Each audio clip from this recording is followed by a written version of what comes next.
I was out of town this past week, and one of the gentlemen said, geez, if I would have bought 20 acres, in my hometown when I was growing up, 15, 20 years ago, think of how much money I would be sitting on. Well, the truth is you need to buy something now because you're going to say that in 15 to 20 years down the road. So maybe your strategy is, I'm just going to buy this to hold it until another opportunity presents itself, because there's also the strategy of, hey, I could do a cash out refi, or I can do a HELOC on that and get into something else if there's enough equity in that property, right? So I think there's a few different ways to look at this. But yeah, it depends on the person. It depends on their goals. Some people might not have time on their side to sell and sit around.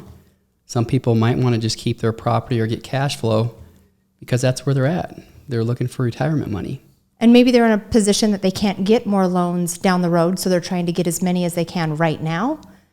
Talk about get more loans, because I'm not sure everybody would understand what you mean by that. So if you're doing conventional Freddie or Fannie financing, you're only allowed 10 loans in your name. Now, you can do this two different ways. So you can have you and your spouse on the loans together and you can get 10 loans. Or if your spouse has income and you have income, you could potentially get 10 loans yourself, but you max out at that 10 loans.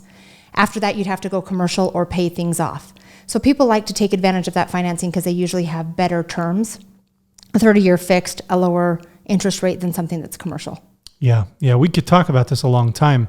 Now, because Chase and I are working a deal right now where that's the case. You mind if I air out some of this deal, right? Yeah. He made a face, so he might mind a little. I'm like, which deal? Preston, I'm not quite sure. The edit button ready.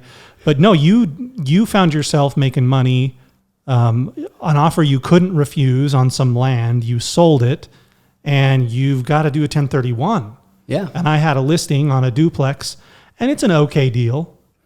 You could find a better deal, like if you waited for some of the new construction that we usually do, but you're up against the clock. Exactly. Right? So your exit strategy on this one we're doing together is park the money, protect it from taxes. Reset my clock. Yeah, until something different comes along, and then you can reevaluate at that point. Yeah.